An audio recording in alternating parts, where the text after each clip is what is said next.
Chapter 6. The company of the prophets said to Elisha, "Look, the place where we meet with you is too small for us. Let us go to the Jordan, where each of us can get a pole, and let us build a place there for us to meet." And he said, Go. Then one of them said, "Won't you please come with your servants?" I will. Elisha replied, and he went with them. They went to the Jordan and began to cut down trees. As one of them was cutting down a tree, the iron axhead fell into the water. "Oh no, my lord," He cried out. "it was borrowed." The man of God asked. Where did it fall? When he showed him the place, Elisha cut a stick and threw it there, and made the iron float. Lift it out. He said. Then the man reached out his hand and took it. Now the king of Aram was at war with Israel. After conferring with his officers, he said, I will set up my camp in such and such a place. The man of God sent word to the king of Israel. Beware of passing that place, because the Arameans are going down there. So the king of Israel checked on the place indicated by the man of God. Time and again Elisha warned the king so that he was on his guard in such places. This enraged the king of Aram.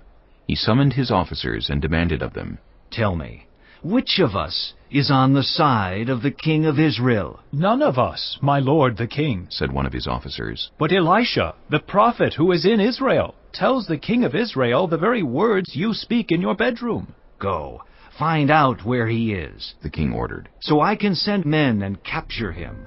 The report came back. He is in Dothan. Then he sent horses and chariots and a strong force there. They went by night and surrounded the city.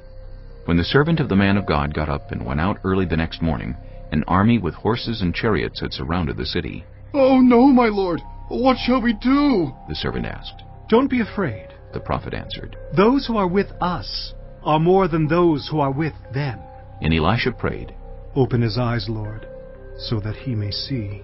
Then the Lord opened the servant's eyes, and he looked and saw the hills full of horses and chariots of fire all around Elisha. As the enemy came down toward him, Elisha prayed to the Lord. Strike this army with blindness. So he struck them with blindness, as Elisha had asked. Elisha told them, This is not the road, and this is not the city. Follow me, and I will lead you to the man you are looking for. and he led them to Samaria. After they entered the city, Elisha said, Lord, open the eyes of these men so they can see. Then the Lord opened their eyes, and they looked, and there they were, inside Samaria. When the king of Israel saw them, he asked Elisha, Shall I kill them, my father? Shall I kill them? Do not kill them. He answered. Would you kill those you have captured with your own sword or bow? Set food and water before them so that they may eat and drink and then go back to their master. So he prepared a great feast for them, and after they had finished eating and drinking, he sent them away, and they returned to their master. So the bands from Aram stopped raiding Israel's territory. Some time later, Ben-Hadad, king of Aram, mobilized his entire army and marched up and laid siege to Samaria. There was a great famine in the city. The siege lasted so long that a donkey's head sold for 80 shekels of silver, and a quarter of a cab of seed pods for 5 shekels. As the king of Israel was passing by on the wall, a woman cried to him, Help me, my lord the king! The king replied, If the Lord does not help you, where can I get help for you? From the threshing floor?